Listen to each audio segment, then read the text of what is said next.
All right, here we go, everybody. Counting down in 5, 4, 3, 2, and 1. Miss Gabriela Eva. Hello. Welcome to CamTalks. Thanks. Thank you very much for coming. Thanks for inviting me. No, it's such an absolute pleasure to have someone with a little bit of real talent on our show, because, you know, we've only met very recently, right? Yeah. Maybe a couple months ago. Mm-hmm. I can't remember what it was. I think it was the trailer for Dreamers, the web series. Was that the first time we met, or did we meet at a party or something? Party before that. It was a party before Yeah. that. Yeah, absolutely. But it's amazing because you never really find out a lot about people when you first meet them. You know, it's only when you go and follow them online and you start to see, oh, wait, Gabby is a musician. Whoa, she's a songwriter. Whoa. And so I was being a little bit blown away from your recent work, and this is what I really want to kind of get into. But just for the sake of my lovely listeners, mostly friends and family, please give us a very quick introduction of who you are and, what you stand for. Okay. My name's Gabriela Eva, as you said. And I'm an artist, a visual artist and sound artist. And I write songs. I like to regurgitate what's happening in the news and around us and connect with people through my music. Interesting. And how long have you been playing music for exactly? Since I was like 4. What were you doing it for? Like screams? Yeah, pretty much. There was like a little plastic drum kit I had next to my dad's drum kit. Oh, so your dad's a drummer? Yeah, my dad's a drummer and a jazz flautist. A what? A jazz flute player. Oh, a flutist. Okay. Do they have flutists in jazz? In jazz? Oh my god, you talked to the wrong guy. I went to my first gig, like, not a long time ago. Like, Nina took me to that, and I was a bit like, oh, this is... Was that your first gig? So I went to saw Beyonce once. That must have been amazing. It was great. I mean, I went with my ex-girlfriend, and the best thing about seeing Beyonce, of course, is that they're all sort of, you know, short women. Like, all good women. Like, I'm a guy, so I'm a little bit taller. So I saw everything, you know, but all of the crowds around me were just kind of like on their tiptoes trying to see stuff. I was like, oh, she's right there. I see this.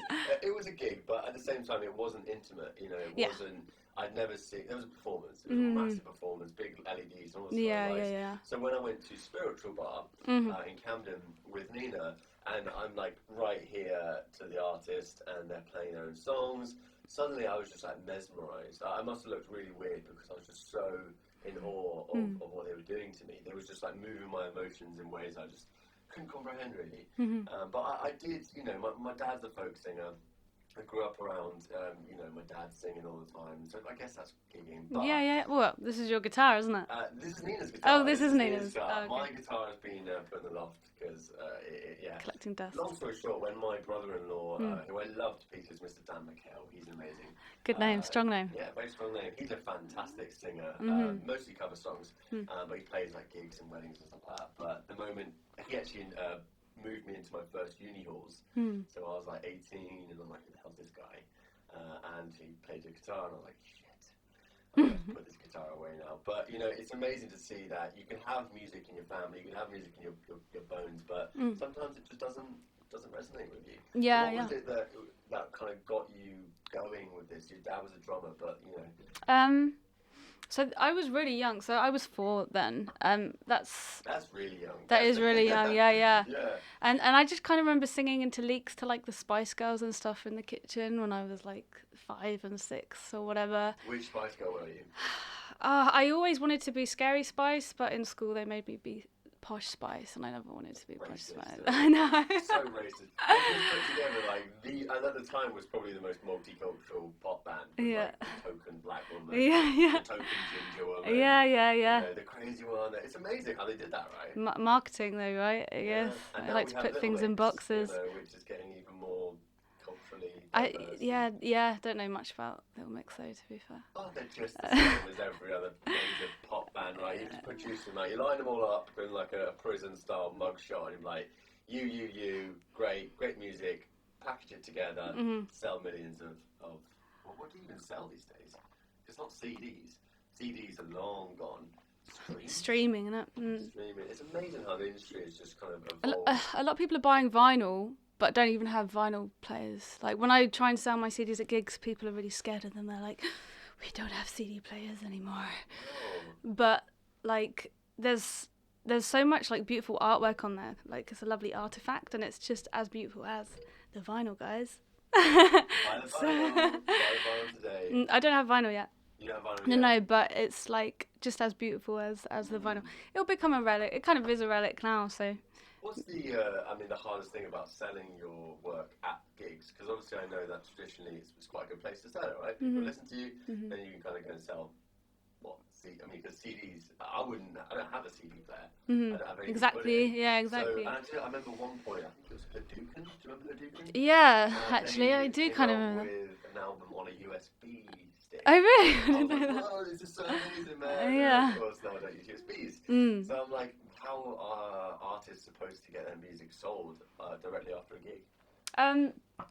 A lot of sweet talking. I mean, if people come up and have a chat with me afterwards and really like what I do, then I should talk to them about the CD, and then I just kind of talk them through the photos, because I have a photo designed for each song, and there's like a lot of meaning into it. And I would have made a dress as well.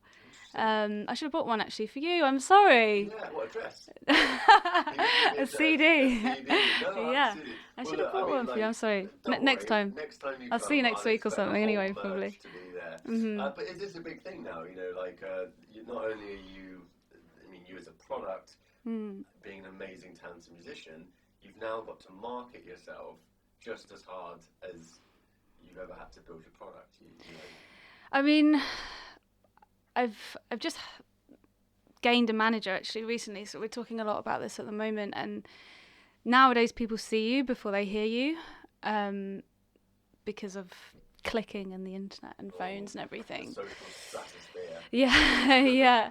So like my sound is so eclectic, but my visuals are kind of quite consistent. So I'm kind of bringing up the question at the moment. Maybe it's okay to like glide through genres, but have a consistent image. Maybe that will be enough for people to hold on to. I don't know. It is interesting because I think that traditionally it's been a lot easier to say, okay, what are the visuals to this song, to this album, to me. Whereas I think showing up every single day on people's scrolling schedules has now become such a mammoth job that if you're spending X amount of time making the visuals, it's really tough to keep that kind of consistency with just stories and just stuff. Yeah. But your recent work, your new single "Hey," which I'm really excited for you to play for us today. Yay! This is the most amazing that's ever happened on this show. Honestly, I've been trying to get people to do something good, and you finally brought something good with you. But I saw the music video to this, and I thought it was absolutely amazing. Thank you. How did you go about kind of conceptualizing that? Because it seems like a really basic kind of, from a filmmaker's point of view, really basic, but you were able to kind of create a visual art with the dancers and with yourself. So, what was your process behind making that video? So I'm in love with long shots and one takes. I just find them really mesmerizing. Love it. And like it just grabs you by the balls when you're watching it. You can't take your eyes off of it. Something really intriguing about it. So I decided that's what I wanted to do. I wanted to do a one take. I haven't danced since I was like, I don't know, like a while ago. So I wanted to kind of bring that aspect into it. It took like maybe a couple months to find the right people first, especially on like a very small budget. And so just found the right dancers. A couple of people pulled out. Makeup artists pulled out. A couple makeup artists. It takes a long time. Real money jobs come in, and these people have to, unfortunately, sometimes do that. But the way that it was shot looks like it took 5 minutes. I mean, in a good way, because of the one take. It's meant to look easy, right? It's meant to look breezy. Like that's the whole idea behind it. It's meant to look like it's effortless. How many takes did you do? We only got full 2 takes. Wow. So we only had 2 to choose from. Wow. Because on the day, like I added my tassels in my hair, and I added like some earrings and high heels that we didn't practice in, and like they're very minor details. But when you're doing an outfit change with these things, it's it changes a lot. So and also one of the dancers had like extra long nails on, so she couldn't like unzip one of the back of my outfits. There's so many little things that can go wrong, especially in the one take. I mean, what was the most inspirational one taker you've ever seen? Victoria, the We film. were chatting about that Yeah, before. yeah. What a mad film. Blows my mind Hour and a half completely. movie. It's like theatre, isn't it? It's like theatre, Yeah. and it's just that one take. You can't even close your eyes. I know, in I know. case they magically do like a cut. Mm. You know, so I mean that's interesting because that had a fair amount of money. It's still an independent, but the expertise involved in that was tremendous. You know, the people were very experienced. I believe they shot it twice or 3 times or something, like because they couldn't afford. Oh yeah, I remember you saying. Again. And I think the real success of that lies within the production team. You know, being able to, you know, make the right beats happen, you know, make the people go the right way. But you're doing a one take without any kind of, you know, any of those resources. So I mean, like, did you block it out? Did you dance it first, rehearse it a lot? Oh yeah. Like we had maybe like 4 or 5 rehearsals. Obviously we had to replace a dancer as well, and that when we had to replace some moves because of like patent and the other ladies like creativity and stuff, which wasn't an issue. But like, what was the question again? So I mean, essentially the complexities of a one taker are really hard, and so how did you kind of you know manage the? I mean, did you fail a lot? Was there a couple of takes where you just went, just fucked it up? Oh yeah. So because I was producing, directing, and performing, I had so much to think about that I actually forgot like the dress that I was wearing to take there. So luckily I had Paolo, my boyfriend, came on set, and then another friend. They whipped back to get a dress, so we were running through anyway, just the movement with the camera guy, because he hadn't gone through like the footwork and where he was going. And you know, this was just before twilight, like the golden hour, so we were losing light as well, and it was like really intense. And then they came back with the wrong bag, so they had to go back again. And then so we tried like maybe 3 or 4 times, I think, and the outfit change kept getting stuck. And the makeup artist had to come in. So when it zooms into my face a little bit, I have a makeup artist underneath me putting on a belt. Oh no! Before that, I have a dancer taking off my dress, another dancer being given the top I'm wearing in the right way, so when she gives it to me, I can put it on correctly. Everything, like down to the way it was folded and held, had to be, you know, precise. Otherwise, you can like put everything with on. A time limit of not only the sunlight, which means you have to kind of get it on these next takes, but then the song. You know, you can't stumble around. You've got to get to that next point in the song. Yeah. I mean, so how long is the song in total? I think it was like 3 minutes something. 3 minutes. So, I mean, yeah, that must 3 be days. So. An incredibly tense 3 minutes.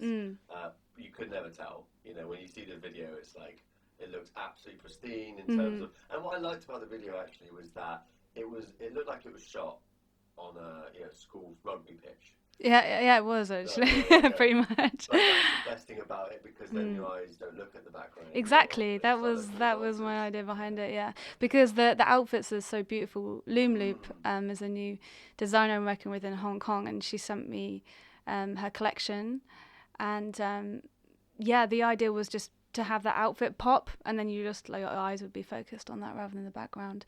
There's actually the full moon as well, right at the beginning. It's a little bit fuzzy, but yeah, you can see the full moon at the beginning too. So your team, the people that you're kind of working with, I mean, they're not all based in London, right? So the song that was recorded with Riverfish Records, they're based in Cornwall. Went to Cornwall. To shoot. Sorry, I went to Cornwall to write and record. Wow, so you wrote Hey whilst looking at the Cornish coast. Kind of, yeah. I mean, I wrote it in my mum's living room, and then I went down there, rejiggled some things around, and then recorded it. Yeah. What's the the song about? It's about turning a bad day into a good day. Quite simple. But it kind of brings up the question of like, do we have time for each other in the modern day? And all that kind of stuff. So is that kind of what inspires you to write a song, or do you? I mean, I couldn't write a song to save my life, but I imagine it's similar to why I want to make movies, because I want to say something that I believe is relevant right now. Yeah. Is that your formula behind every song that you want to capture time? Sometimes it's always quite different. I think reflecting the times, as Simone said, is something, that does inspire me, what's happening around us, and also watching I wrote a song about the Egyptian Revolution. Which one? What, the most recent one? The one in 2000 and something. Right, yeah. Is that the most? How many were there? When you said Egyptian, I thought Tutankhamun. Oh. No. But maybe that's for next time. In Egypt. And what kind of captivated you about it? Is that the documentary you watched? Yeah. What was it called? It's called The Square on Netflix. And just I don't know how messed up the government were, and the way they acted towards their people was just really scary. And the amount of people that came to their streets, that stood up for their country, was just blew me away, and just made me realise how comfortable we're kept in the UK. Just keep feeding and just keep. I don't think we'd ever get on the streets, even if it hurts. Well, I mean, recently, people have been doing a lot for Extinction Rebellion, which has been incredible. So many people have come to the streets for that. Even old people, mums and their babies. They've had genres of people coming at particular times, throughout, if that makes sense. Yeah, no, I mean, I love a good protest. I used to be a bit of an activist myself. I used to record a lot of the. During the refugee crisis, a number of years ago now, there was a lot of protests about the way that we were not dealing with the situation. And I remember vividly filming these protests in Manchester, but just deep in my mind, I kept thinking, it's just not enough. I just keep thinking, because even the Iraq War, when they protested, I think there was the largest turnout in history.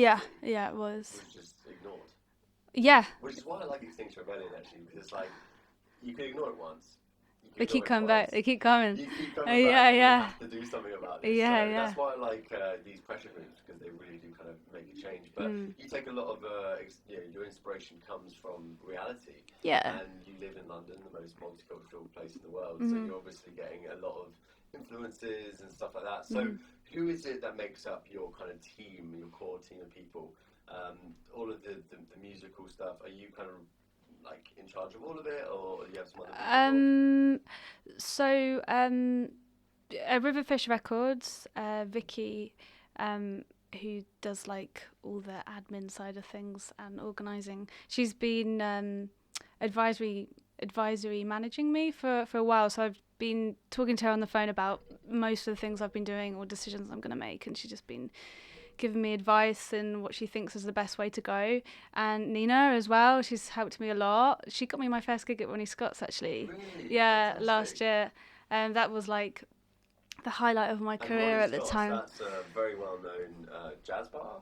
Yeah. In London, Amy Winehouse. Maybe in the UK, actually. Yeah, it's massive, right? How did you feel playing on stage, which has also been shared by many greats? Yeah, it was it was upstairs rather than downstairs, but it was, still incredible. The sound was great. I could hear myself for the first time in London because a lot of bars you play in London, the sound doesn't always great on stage. So yeah, it was nice to be able to hear myself. Amazing. And of course, all of this is surrounding your. I mean, is Hey the single? Is that part of a bigger EP or part of an album? Just a one-off single, really. One-off single. Yeah. At the moment, just testing things and seeing the reactions to people, and just You got a very good reaction. What's your second song going to be called? Is it going to be Yo? Yo. Hey, Sup, dog. My shit. Yes. That's a marketing genius right there, if I've ever heard it. Make there a whole you go. album just like that. Well, look, I really want to, it's weird to have a CD, and usually, radio show people would be like, oh, here's the latest CD, So what I'm going to do is I'm going to go on to, how do I spell your name?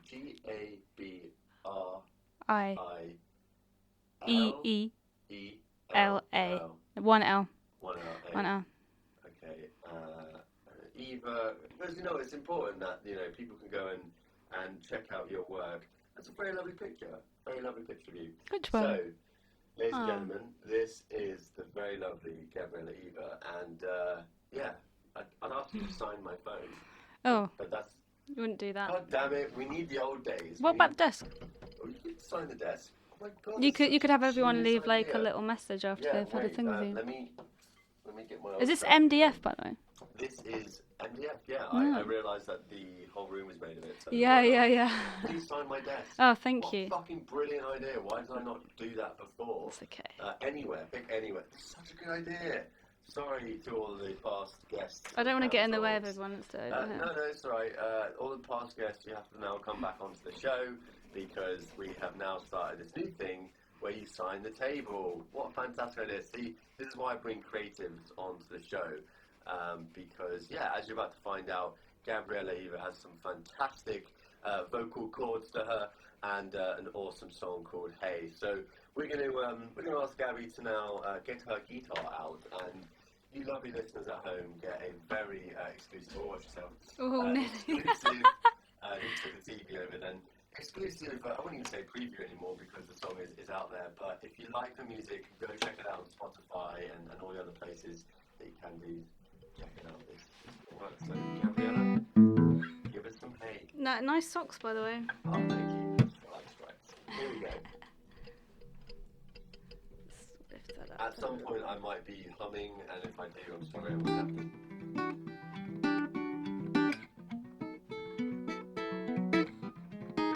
Can you hear it okay? We can hear it loud and clear, everybody.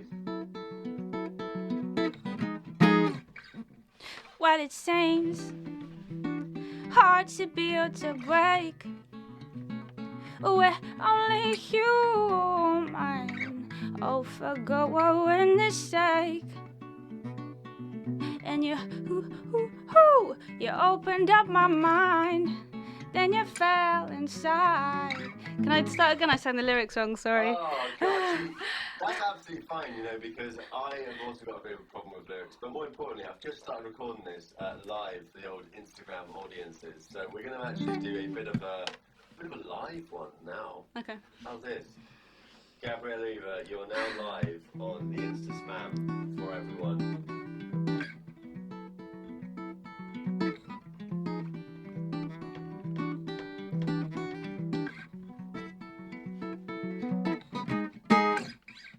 Well, it seems hard to build to break. We're only human. Oh, forgot what we're in this sake. And you, I thought I saw you again. I met you through a friend. Thought things would turn out, and then I said, hey, today is not my day. I feel like running away. I can't remember the last time someone asked if I was okay.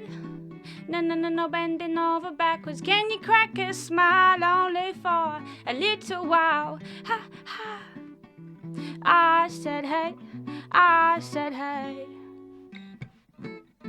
Well, it seems we're building art to make an unbreakable heart. You are the missing counterpart.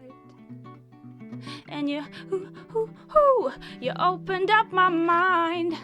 Then you fell inside my conscience you're trying to justify. I said, hey, today is not my day. I feel like running away. Ha, ha. I can't remember the last time someone asked if I was okay. No, bending over backwards. Can you crack a smile only for a little while? Ha, ha. I said, hey.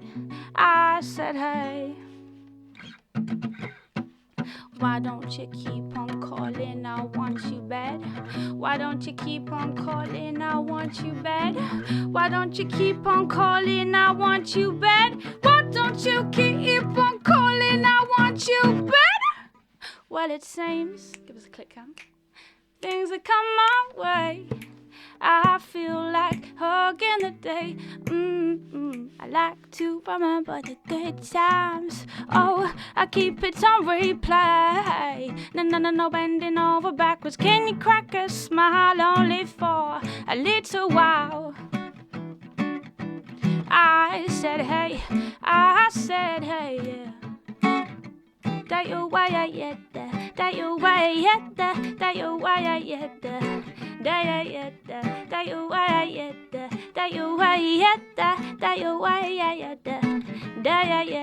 that you way, yeah, that you way, yeah, that you way, yeah. There you go, Miss Gabriela Eva, everybody, and the new single, Hey. Hey. Hey. Hey, yeah. God, that makes me move, man. It's lovely to actually hear a song that actually makes me want to be happy. No, that's so nice. Because I always naturally write really negatively. You write negatively? Yeah. Wow, everybody. And I have to twist it into a positive sometimes. Out there on the online. I love it. So listen, this song obviously comes from wanting to spread positivity into the world. I think you've definitely done that. Yes. Where did the word "hey" come from? Hey, we use it in every day, don't we? But actually, you know what? Do you mind if I Google this actually? Yeah, of course you can. Because hey slang, isn't it? Hey is slang. I always think of Hey DW. Hey DW. Hey Arthur. Hey Arthur. Yeah. It's I think it was one of the Bob Marley brothers that wrote that theme tune. Yeah. Is that right? Yeah. Yeah, I think that was one of the first things that taught me my norms and values. Was a weird-looking character who kind of took piss out of his sister. That was me and my sister's relationship, basically. I hated her because the cartoon told me to. Yeah, tell me more about her. Oh, okay. Would you mind Googling? Yeah, sure. What are we Googling? Here you go. I just want to find that. Hang on. It's okay. I can do it. What's nice? Hey. Definition of hey. You see what hey means? Hey is an explanatory term used to attract attention, to express surprise, interest, or annoyance, or to elicit agreement. But it's definitely slang, then, isn't it? Wow. I don't know. Maybe hey, not. Hello. Is it me you're looking for? That's it. Oh, God. But this is it. Oh, God. You must have so much, time to be able to sit down and come up with all of these lyrics. And because the point is that, like, I'm not a musician at all, but I like to consider myself a bit of a poet. So I have a few poems. Can you recite me one? But you know what? I can't. They're literally about 10 pages long, and they talk about some serious shit. Okay. Which is, actually why I love hearing your song, because it comes from somewhere genuine, right? It's almost like an itch you have to scratch. Yeah. Otherwise, if you don't, it's like, what's the point in living here? Yes, completely. So what are the verses about? Because obviously, when you're in a good song, you kind of just, you're feeling an emotion, but you don't quite understand what the artist intended. Okay. Well, it seems hearts are built to break. We're only human, oh, for goodness sake. And you? I thought I saw you again. I met you through a friend. And, oh, God. It's weird talking about it. It's kind of harder. Yeah, it's bizarre. So the first verse is kind of about, not being so fucking hard on yourself and remembering that you're human and we're not robotic and we do make mistakes and like that is okay. And sometimes things don't work out and, we just got to move on to the next thing, Just got to keep going. I love it, and this is the thing, like, I can't wait to see you progress even more and more, because you're talking about things that are really true in this world. And I think we touched on it very briefly, but, the whole Extinction Rebellion movement is more than what I believe the movements of the past have been about. It's come at the perfect time for humanity to kind of, like, stand up and start making a change. So are you looking for, some kind of audience similar to those that you write about, or who do you write for? Oh, it's a hard one to actually answer. Like, Look, I write, but, I write because I kind of have to as well. Like, it's a release for myself. I'm always writing lyrics down, and also I get like 1,000 ideas a day in all different types of medias of things to do. A couple ideas will be good, and I'll put that in my back pocket. But when I might write a verse, like, first verses always go really well. second verses I might have to write 3 to 5, 6 times maybe. And whenever you write things the way you had it in your head, you have to reword it when it's down to make sure it communicates properly to people. I still do write quite poetically, but I'm more realistic, more so now than I was before. Sounds like you got lazy, Gabby.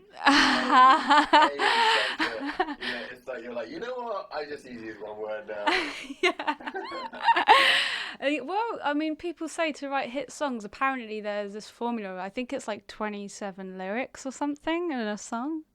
So, obviously, there's Not more to it than that. No. Gone are those days, though. Gone are those days.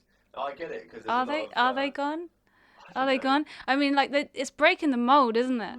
Like that and Kate Bush, you know, like her hits. This is the problem, right? Is that today there's so many different artists. I mean, the access to music is far beyond what we've ever had in the past, and so it's not a surprise that the David Bowies and Elvis Presleys aren't existing today because we can't galvanize an entire global world through one person's music anymore. Do you think that it's become harder for artists to actually find their audiences? Yeah, in a way, I think it.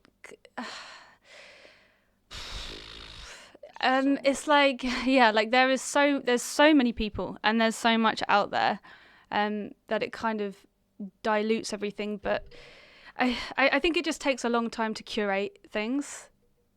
I think that's pretty much it. It just takes longer now. But obviously the natural steps for any traditional rock and roll or whoever they were was, you kind of have a good song, the label signs you work with the label help, let's say they own all of your first albums or whatever, they have an invested interest to make that global because it's tied to their bottom line. Nowadays labels seem like they're taking a much more different role. It doesn't seem as if they're that bothered about the marketing anymore because they kind of represent so many people that they have to just throw it against the wall and see which one sticks, which is a problem because it leaves a lot of that marketing effort on the artist's head. Yeah. And they're not marketing people. I think it's like 20 or maybe less than 20% of a particular label, not Sony, Universal, actually make their money back. It might even be lower than 20%, maybe like 5% or something crazy. It makes no sense. I mean, I was at a CAA, and that's with money back behind these artists as well. You know. Yeah. I mean, I think that the record industry's screwed. I really do think that most industries who have been heavyweights, been giants in the heyday, and they've set up a business model that they want to continue and they want to conserve that business model, they're going to have to change. It's breaking molds, isn't it? Like I'm all about that, like all about challenging the mainstream and making people question things and trying things differently, breaking molds. I totally live for that. You have the opportunity now to avoid the stereotypical traditional route to market and just do it yourself.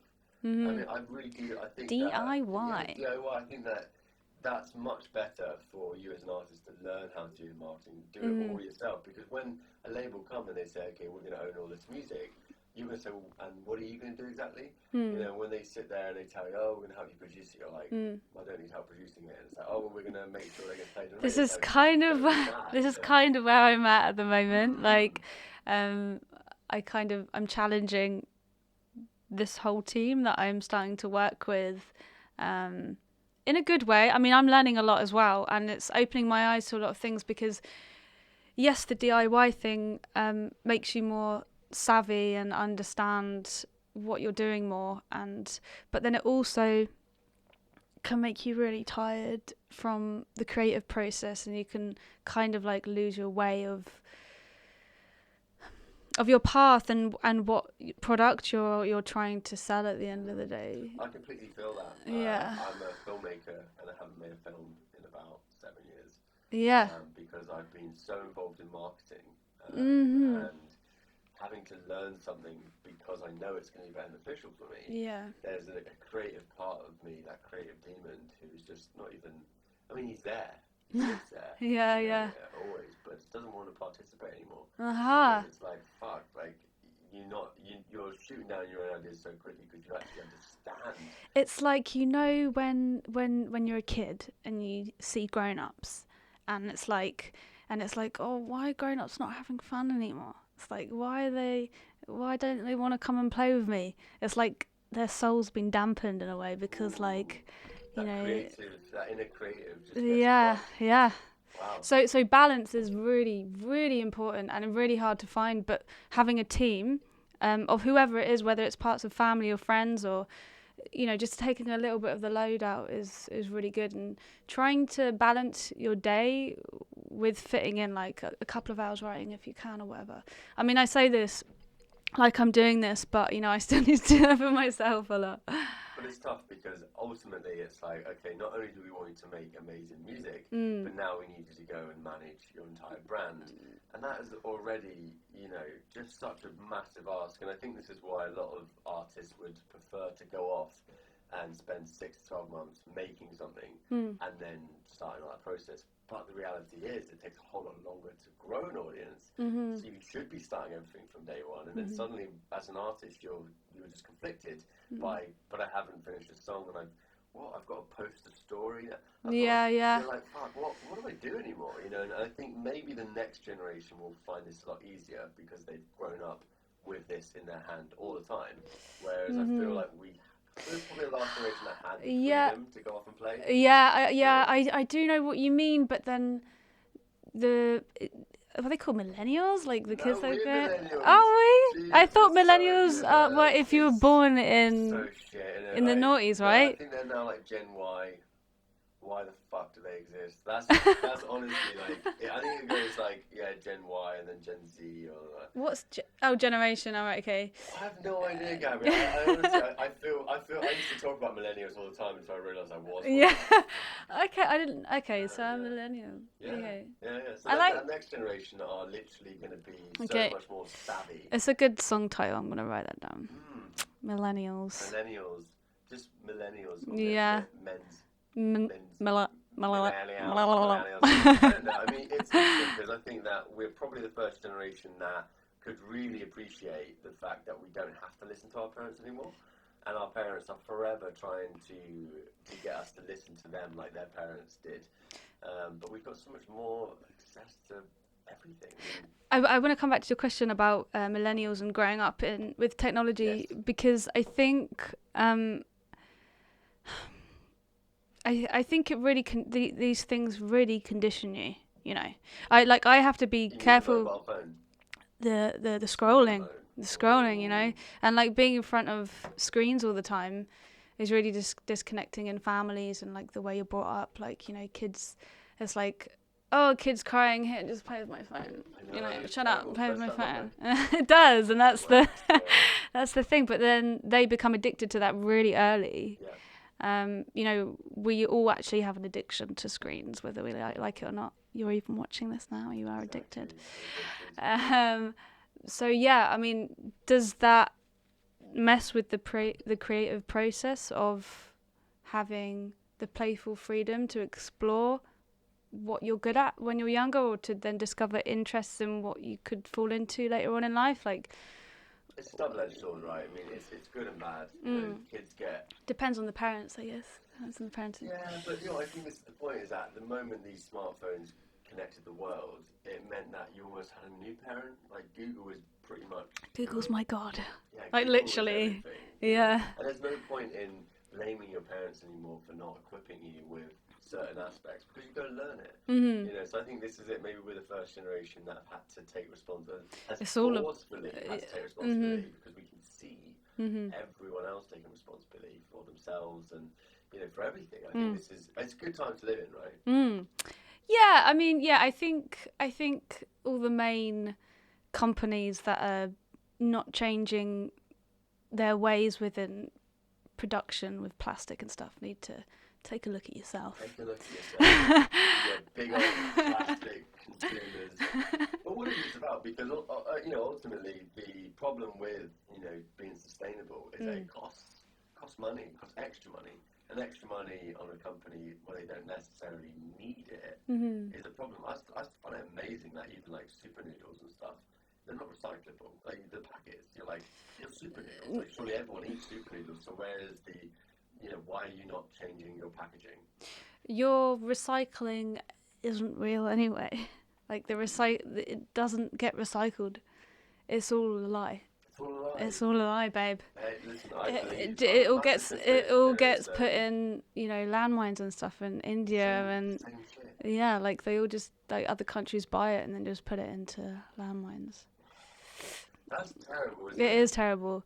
But I did find some vinyl that has reused or recycled plastic from beachcombing, which is really cool. So if I was going to do records and stuff, I'd definitely do like recycled. Well, it takes time. Everything takes time. And this is why the pressure groups like Singer-songwriter are fantastic, because they're not going away. Which means that every time a policymaker is sat there wondering whether or not to sign a deal with a company that's going to ship off the recycling and bury it somewhere in China, it's going to stop them from thinking about these things, because actually they believe that the world doesn't need that. And I think that's where we just need time, because you can't have... I don't believe in revolutions, ever. I don't think any revolution has ever worked. I believe in evolution. I think that if you want something to change, you have to drip feed this narrative, this idea, again and again and again, which thankfully, because of modern communications, is becoming a lot quicker. Now that's good and bad. It means that a lot of people are suddenly all... I mean, look, here, no one has milk. No one has like normal milk. Yeah. It's all different. It's progressive. Milk. It's good. Well, look, everyone here believes that. But if you go 10 miles this way, you're going to have households that haven't even heard of coconut milk or almond milk. Yeah, it's so suddenly true. we know that it's going to take us a long time, and because we all suddenly think it and they don't, we've got even more division, even more subcultures, even more like strains. And this is why I actually sympathise with politicians. How hard is it to be a generalist? You know that if you started trying to please everyone, not only would you feel shit, but no one's actually going to listen to you. And yet we expect politicians to do the same. Maybe we just make a song for politicians. Make them happy. Make him happy. Make them happy. Make them realise that changing is okay. But I don't know. It's an unwinnable cause at the moment, because the structures we have in place are just not geared up for this. I think Sainsbury's has actually just eliminated their packet, the little, when you go to the vegetable section, you can get those little plastic things and stuff like that. Dude, yeah, they do have paper bags there, but it's just for like the mushrooms, and everything else is in plastic casing. Yeah. Whenever I buy stuff there, I buy it and then unpackage everything and leave all the plastic there. Wow.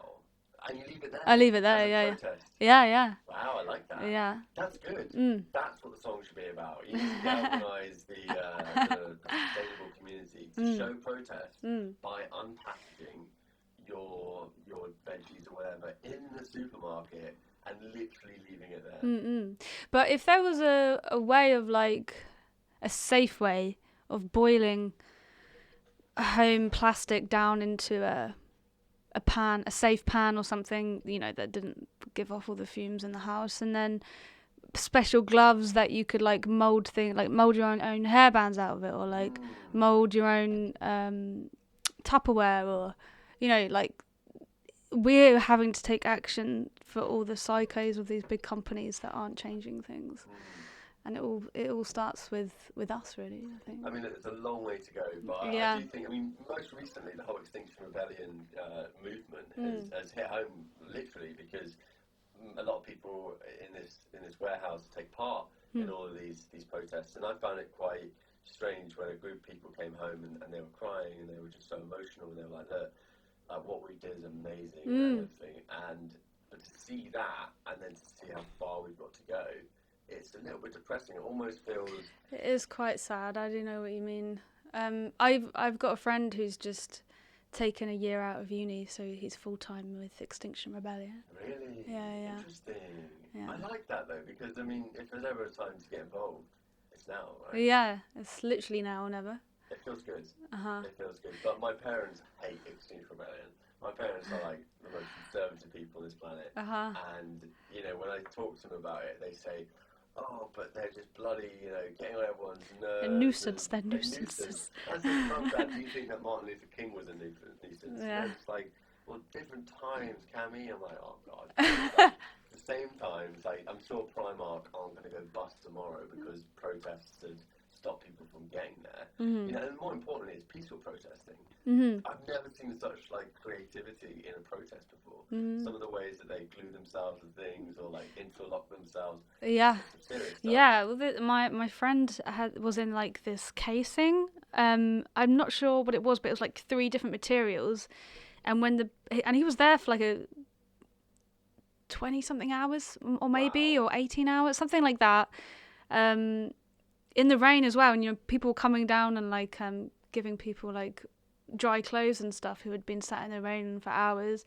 It took the police hours and hours to drill through these chains he was in. It was I love it. crazy. I've often wanted to go and get stuck in, and I think the biggest problem is I work a lot in marketing. I work with tech companies and companies in general, and part of me doesn't want to spend this period of my life doing that cause because I can't afford to lose out on what I'm trying to focus on. But there's every day I get constantly. You could do a day at the weekend. Go down with your camera, do some vlog style. Hey man, how's it going? Tell me how you're feeling today. But I've wanted to start vlogging ever since. I used to do a bit of vlogs, but money gets in the way of everything. And I think you'll appreciate this, that when all you want to do is kind of do your craft and do your art, it's just there's not enough money to give you that freedom just to go off and go all in. So that's why anything voluntary at this stage of my life is really, really tough. Yeah. So I really respect everyone that gets out there and protests because I just couldn't do it. Yeah, hats off to them. Absolutely. But you've obviously performed at these events. Oh yeah, so I was meant to have a gig at the last one. I got booked in for a gig. I think there was 8 stages. It was next to Buckingham Palace where I was going to play. But the day that it was a week into the protest, there was only 3 or 4 stages left. You got shut down. Yeah, a lot of them got shut down, and I actually couldn't make it on the day after all, sadly. But I will definitely play at one at some point. I love how they just pop up. They're like, there's a stage, there's another stage. Yeah. The police must be screaming, guys, there's a stage outside. Apparently, the police raided one of their storerooms before they set everything up, and they what did they take away? It was something pink, fluffy pillows or something, or bean bags, and that was the only thing that they could take away from this thing. That was it. And a message went out yeah, you really damaged us by taking our pink pillows or something. The police have such a hard job because let's face it, the police in the UK are pretty good. They're good in terms of they're not shooting us with tasers on first flinch. They kind of let the protesters protest until some point when suddenly it's right, the boys have got to go in and remove these people, and it can get quite scary. Seeing them forcefully remove people's hands from being glued to things, or seeing them literally with massive saws trying to get through people's wrists. What do we have to do in order to actually I think it's a game. It's a bit it is a bit like a game now. now. How long can you last before they get you out of it? What would you do? What would your means of protest look like? Oh. Because I've thought about this quite. Oh, go on then. What would yours be? You know that scene in Mulan where all of Mulan. no one can I think there's a scene in Mulan where you have to get up a post and everyone's pushing up a totem. Is it a totem pole or something? That's it. And Mulan realizes this is the way I'm going to do it. I'm going to grab a little belt here and spin it around and shimmy myself up. Really good way of doing it. I know it's a cartoon, but she went up quick. I'd do that on Nelson's column. Someone did climb Big Ben or something. I saw that. Free climb Big Ben. Brilliant. Mental. I like stuff like that. Stunts like that are really impressive. Put the whole banner down. Yeah. Definitely. But so what would you do? I'd probably try and do something like that. Yeah. Did you climb it? No. But it's okay because actually the services that went to retrieve that guy, I think they were really nice to him. They first just gave him a harness. They're look, please just put this on, and we'll make sure that you're just not going to fall. And then of course after many hours, he was just right, hungry now. Let's go. Because, well, this is the point, right? You raise the attention, the attention's there, and people talk about it, and that's your job done. Yeah. You can't possibly just sit there for the rest of your life. Waiting for it to go. There was one on the tube. You saw the protesters stood on top of the tube carriage train. Was that when people glued themselves to the top of the tube? The old man that glued himself to the plane, wasn't it? There was the plane, as well. There was the Paralympian who got on top of Who the is plane. blind. Bloody that I know. How amazing was that? To be fair, that must have been quite fulfilling. I watched his video and he was like, I'm pretty scared, I'm pretty high, and I think there's people going to come and remove me now. But even the people that are removing them are kind of nice people, except for the mob, the crowd. And I saw one video of on top of a tube carriage, there was two Singer-songwriter protesters on top of a tube carriage, and hundreds of people just shouting at them, fuck off, get down here, to the point where one guy jumps up, grabs the guy's leg, and yanks him down, and the whole crowd just start beating him up. Oh my god. And I was like, wow. Oh, hang on, this was when people were trying to get to work though, was it? Yeah. Okay, so I think that they went, I think then they know that as well, that wasn't the best stunt to pull, and that's when the papers jumped on them doing something wrong, and they were like, okay, now we can make them look really bad and tell the nation back at home that you shouldn't be a part of Extinction Rebellion. But we all make mistakes sometimes, and it's really well organised, and I think you learn from your mistakes, don't you? So. Well, I mean, look, this is the point: is that inevitably, when you have so many people in this organisation, there's going to be many people that just want to go off and do their own thing, and do it their way. And so I have been to an Extinction Rebellion boot camp, I think that's what we call it, where there was a park where they got everyone pre-protest to learn about how to get arrested properly, how to do this, how to do that, how to do this. And so it was actually really insightful to see them educate their fans. That's really beautiful. Really beautiful. They gave out free food. It was amazing. I was like, I think you went for the food, Cal. We were actually just walking through the park. Okay. And then, when we saw it happen, let's go grab some food and sit down and listen to them. So they were very well organised. But inevitably, there's always going to be issues where people come in and start doing their own thing, and that, of course, causes problems. Now, the one thing I am concerned about is, in the same way that in the 60s, 70s, when Greenpeace were protesting the nuclear, I don't even know exactly what they're protesting, but it turns out that one of the major supporters of Greenpeace was the fossil fuel industry, because the longer that they could prolong the change to nuclear, the more the coal companies, the oil companies, would be able to be on top. So eventually, these movements do get infiltrated by, the wrong type of people. And, yeah. But I don't know how Extinction Rebellion are going to actually remove that narrative, because unlike back then, where information wasn't spread fast, today Extinction Rebellion are loved. They're loved, and even though my parents and that baby boomer generation might not love them, I think most people are like, well, we get it. So I don't think they'll have as big a problem, but the newspapers will always try and drag something out, but they're losing their control. The newspapers are losing their control every single day, and I love it. I think it's amazing. I go home and there's always a Daily Mail sat there, and I always read it, and I always think, shit. I'm like, how are you printing this stuff? It's so fascist. I can't remember the last time I looked at a newspaper. I don't think I've ever read a newspaper. You've never read a newspaper? No. I might have, my mum or dad might have been like, oh, look, we saw this, here, read this bit. But it's unbelievable. But even the progressive people that kind of we want to see make these changes, you see them online and we kind of understand what they stand for. When you read them in the Daily Mail, they completely make up a different narrative. And that narrative is then gone and regurgitated for all the older people who read these newspapers, who then have this completely wrong view of the society we live in. It's really sad. It's really sad. But the one thing I love is that every revolution has been sparked by the creative and the people that need that progress. So, music has always been a fantastic way of doing it. Paintings, back in the early days, paintings would tell the nation kind of how we're all doing. And so I think you have a very big role to serve in all of this. Oh, yeah, definitely. Do you ever consider, how you can make a bigger impact? Through the stunt thing, I think, as well, because the more attention you can get from something, the more you can get people to listen to something. So what you were saying about the stunt thing with Extinction Rebellion, you know, might do something like that for my music, and then, yeah, I don't know, raise some ears.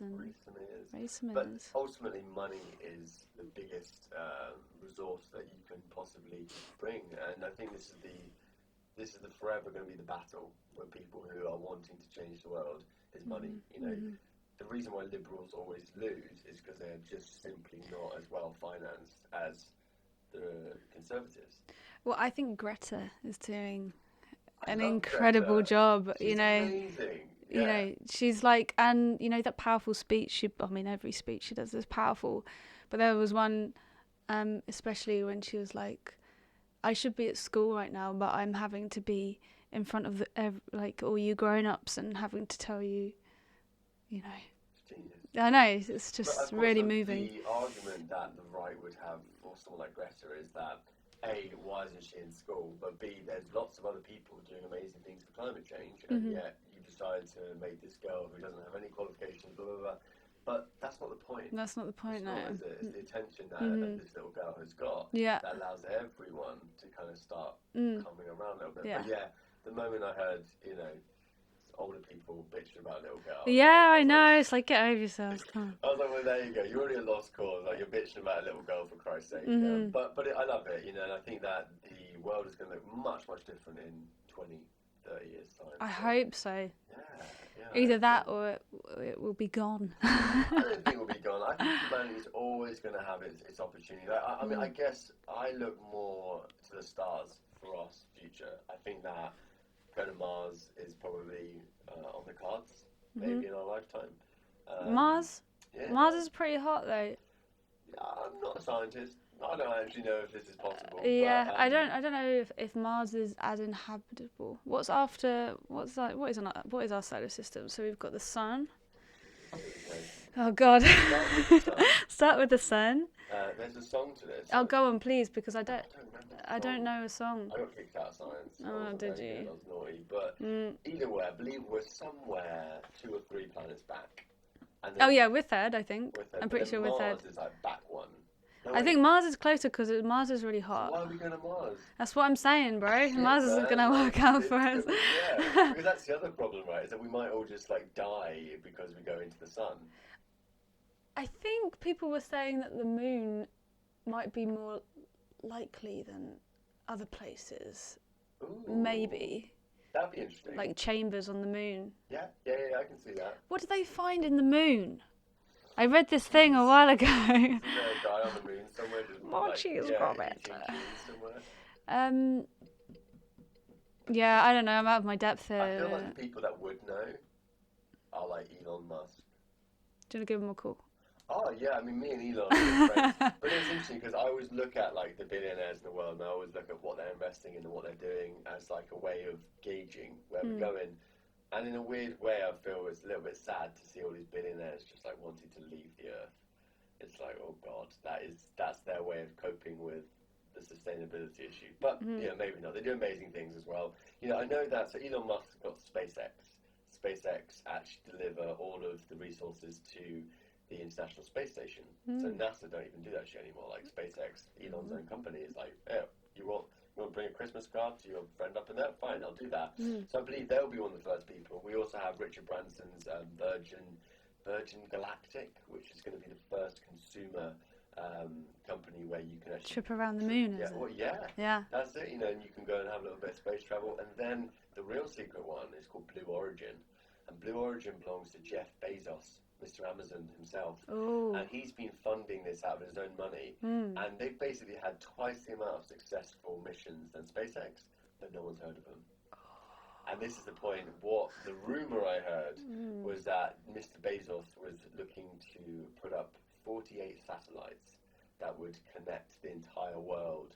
Because right now there's, you know, what we all use actually to like get our communications are lots of different people's satellites. You put them up over the years.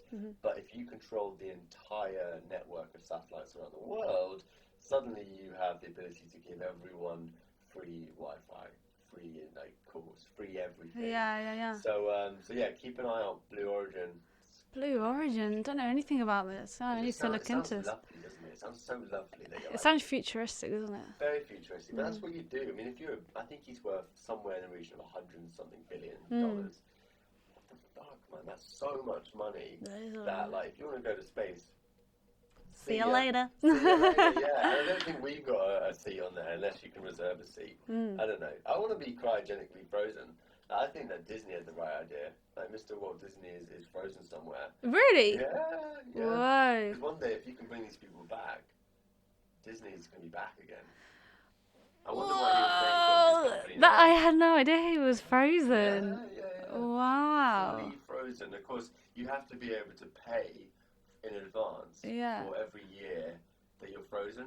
How do you know how much that is? I don't know, but look, he might have died like, I don't know, a mega millionaire, which would have been the equivalent of billionaire back then. So damn inflation. God damn it. They're going to be like, one day they're like, Mr. Disney, we have to switch off your freezer today because it's the year 2050 and the money doesn't exist anymore. Wasn't enough back then, so flick, that's it. Disney's dead forever. But anyway, I mean, this is the point: is that as artists, we get to immortalize ourselves in our work. It's amazing. Do you ever think about that? I've thought a lot about immortality recently, actually, because I had a friend that died a couple of weeks ago, and lost a few other people, and it's made me realise that I'm not like a kid anymore, and I like to zoom out of so like zoom out to the moon, zoom out to the galaxy, zoom out to all the other billion galaxies, and like really question what I'm doing with my time, how I'm doing it, and just weighing it up to try and enjoy it. You know what you were saying about having to manage all your online stuff, and then it just becomes all like really hectic. Manic. Yeah, it takes serious time in your life. You can just do things like when you feel like it. Do you have any timeline? Like, do you have any kind of like goals that you've kind of set for yourself, whether it's weekly, monthly, yearly? Yeah, I mean, if I need to write a new song or a good song, I'll wake up and be like, I'm gonna write the best song today, and I'll do it. Wow. Sometimes I won't, sometimes I do. I want to be on tour like by the end of next year or the year after. Probably put an album out and stuff. I don't know if I'll be in music forever, because I was in fashion before and circus before then. Because, scrolling through your Instagram, I mean, you've done a huge amount of fashion and modelling and all that kind of stuff. So has that come into play when it comes down to your music? Oh yeah, for sure. Like when I stopped, I will get back into it again, I promise. But when I stopped circus hula hooping, it was in Yeah, that was like my thing for 5 years. I was just obsessed with circus and wow, amazing. Yeah. What got you into that? So I was like in the party scene when I was younger, and I remember being at a festival and just watching someone hula hooping, and I was just absolutely mesmerized, and I just couldn't take my eyes off her. So I had a chat, and I said, could you teach me something? And she taught me like a trick, and I picked it up really quickly, and I brought like a couple of hoops, went up to 4 hoops, and just carried on going, and just got better and better every day. And next time we can do hooping. But that taught me how to focus. It taught me dedication and commitment to something. Whereas I've been brought up in a very free household, and there hasn't been. My mum grounded me once and forgot about it, So I've had a very free upbringing, and yeah, it got to a point where I was talking to my mum on the phone, and she was like, Gabby, what are you doing now? Like, are you still going to do your music, or are you heading down this route and making things like? I was like, yeah, okay, you're right. If I want to be really good at something, I have to focus on one thing. And I thought, okay, you only live once. Let's just try it. Let's give this a go. So I thought I'd give my music a shot. Wow, there you go. And so this is the point, is that you're very fashionable. You've got a lot of creativity in you. Is this now part of your brand, essentially? Are you really kind of like, do you want to at one stage kind of make clothes? I mean, Are you like, thinking about that right now? Or is it dude, just- yeah. I mean, like, there's I studied fashion, and there's collections that I want to finish that I haven't finished yet, and I've made a promise to myself that I will finish them at some point. So yeah, it's just finding the time for these things.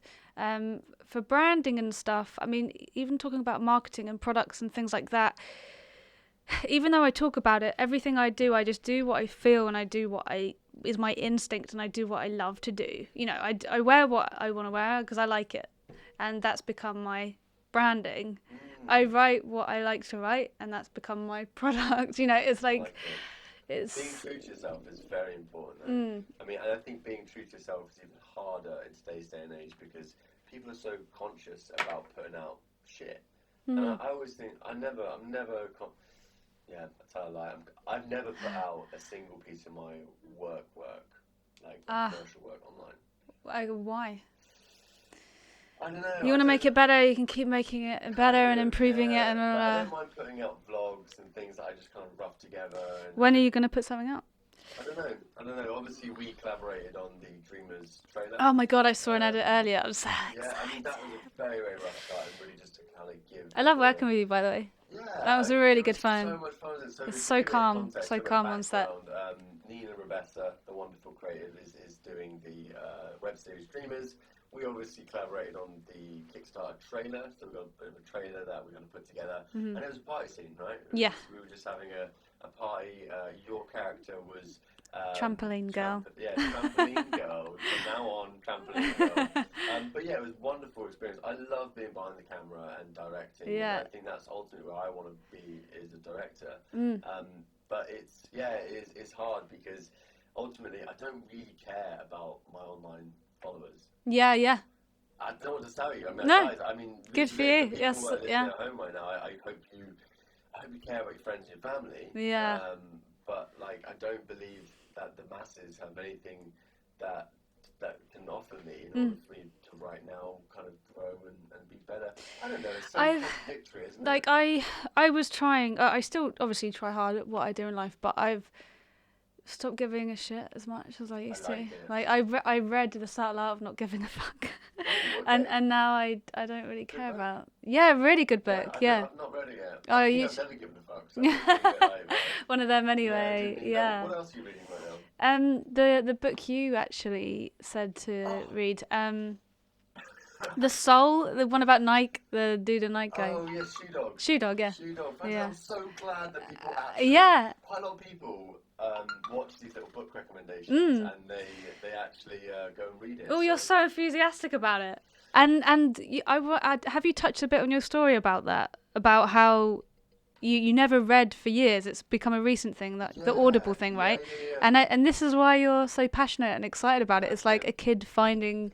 Well, I mean, the reality is I've actually been listening since I was really, really young. Oh, really? Yes, it's like a download audiobooks off LimeWire. Oh, okay. Yeah. LimeWire. Yeah, so old school. But it's interesting because audiobooks have only really taken off with the smartphone. Yeah. So they've become more and more accessible, and I've just always listened to audiobooks. So Oh, okay. So you've always listened, but never read. Never read.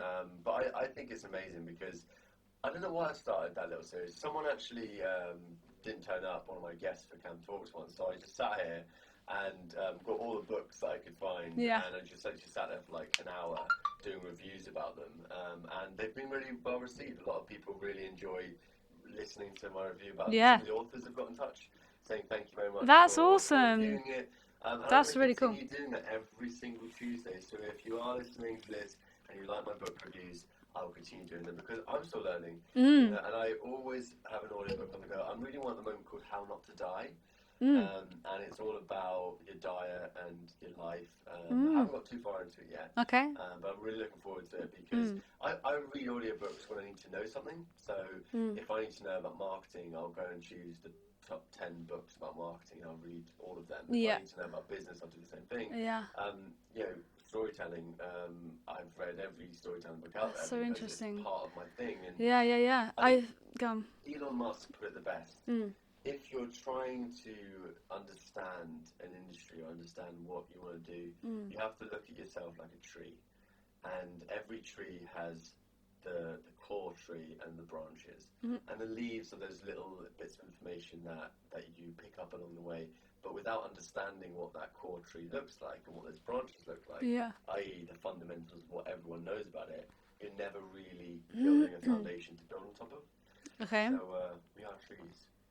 Be more That's tree. lovely. Be Yeah. more tree. Definitely. So I mean, look, reading books I think is really, really important. Yeah. Or listening to books, however you have to do it. You know what? Something I do say about having no regrets, but I do regret not connecting with Audible way earlier on in life, because I read my first book, well, Cat in the Hat, you know, when I was a kid, Green Eggs and Ham. I want to write a song called Green Eggs and Ham, actually. Nice. What, like the Hungry Caterpillar. That's it. Caterpillar. Caterpillar. That's why I couldn't read it. So. Yeah, I hear you. Yeah, I was really scared of books, so I didn't read, and I just turned to everything practical and just taught myself basically everything that I do and I know now, really. That's amazing. I think, and the next level to all this is podcasting, because obviously we're doing this podcast now. I don't expect, everyone to find this interesting. In fact, only people who are like you, who I really want to be able to listen to this. But that's the point, is that we've now got the ability to create more content in a very niche format. So it's interesting, the podcast in business has loads. The podcast in, storytelling is a lot. But you go into the science space, and there's like literally 6 podcasts.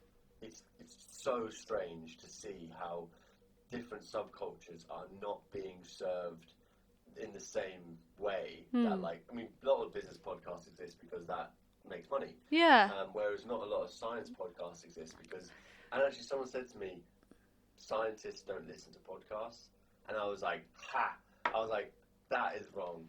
Because if they had that information that they could listen to, they would. I was listening to a really good science podcast a while ago. It was on my old phone.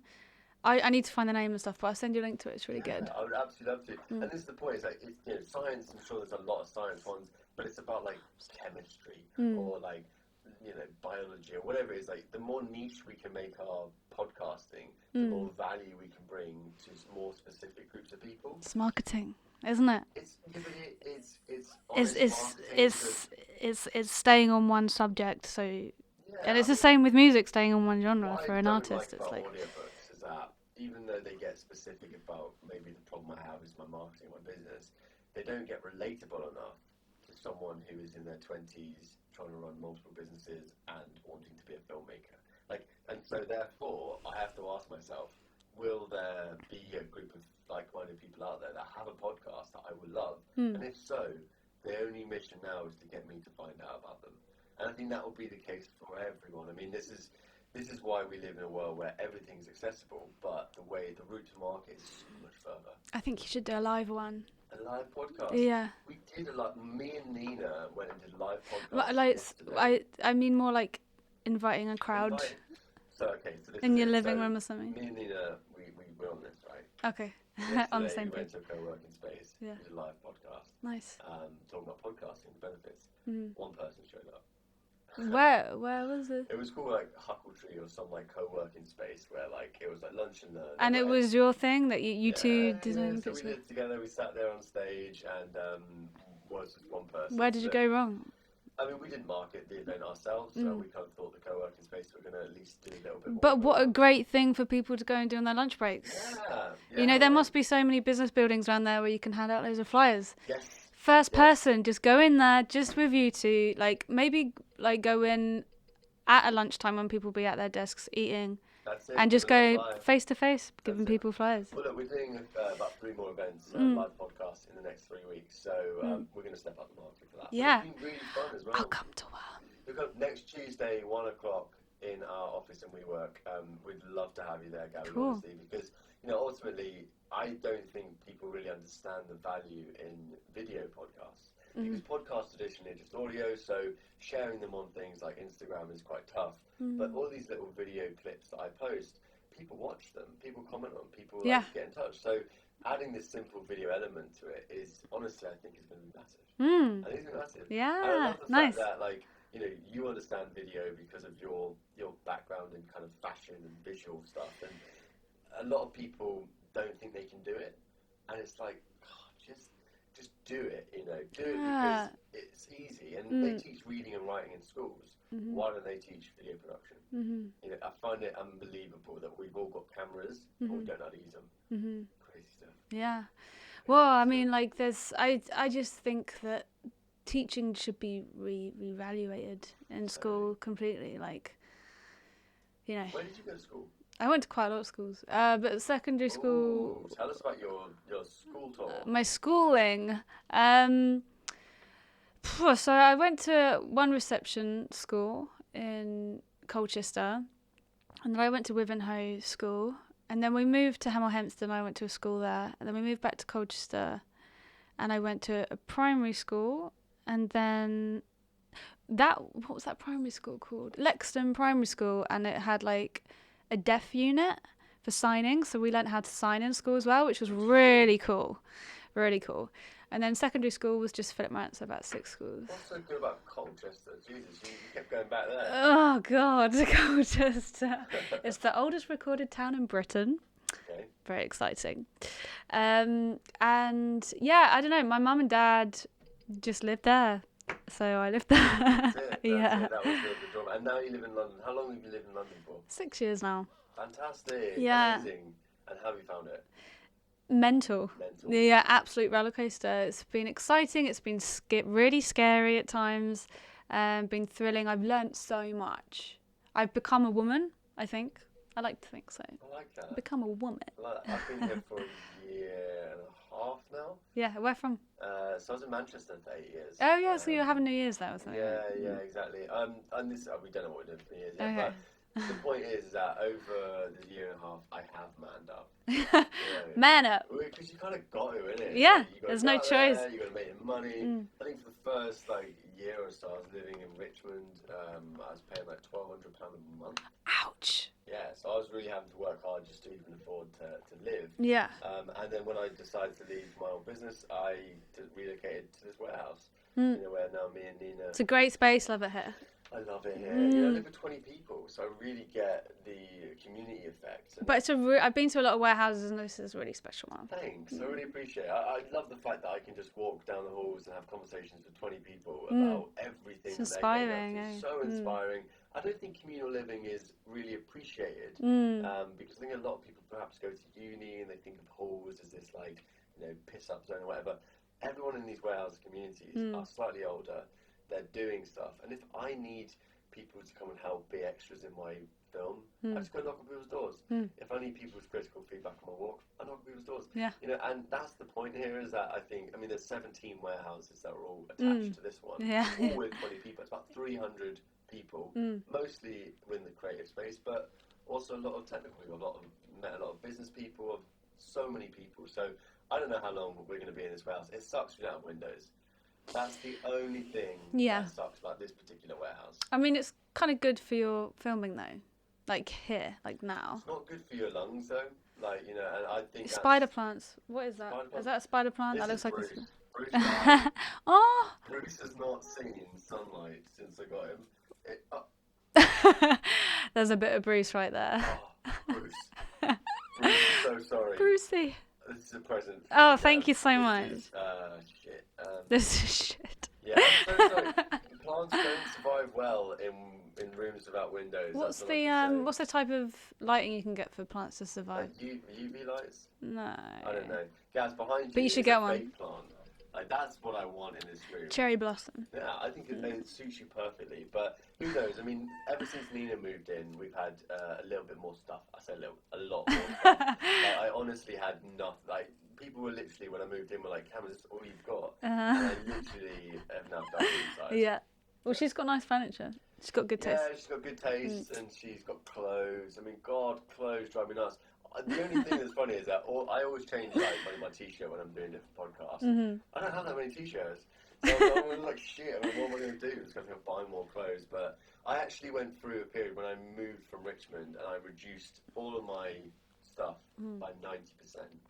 Ooh, that's something I'm looking at doing at the moment, because I found out today that I'm going to have to move, maybe back home, and my ego is just like, no, don't do it. I just feel like I'm kind of degressing. Don't digress. I'm trying not to go back home. Warehouses. But Find it, get it there. so I'm gonna cut down a lot of everything I have, and just like have a backpack and my amp and guitar and laptop, and maybe just couch surf. Yeah. Can I crash on your couch? Of course you can. Thanks. It's a tiny sofa. Nice. But no, but this is the point, right? Is that there's a community in London that wants you here. Yeah. That needs you here, and so don't I mean, like home isn't too far really. It's called an hour away. Really, it's not too far. Yeah, but you got to be in the city. I know, right? I want to be amongst it, the vibe and everything. Definitely. Well, look, what's the best way that our lovely listeners can get in touch with you or listen to your music? Give us your little plug. So I'm on all streaming platforms, especially Spotify, and got videos out on YouTube. And Instagram is Gabriela Eva Sounds. Gabriela with one L. I love it, Gabs. Give us something to close the show on. Give us, what do you stand for? What do I stand for? Saving the planet at the moment. I love it. There you go, everybody. Gabriela Eva, thank you ever so much. Come on, CamTalks. Wow, thanks for having me.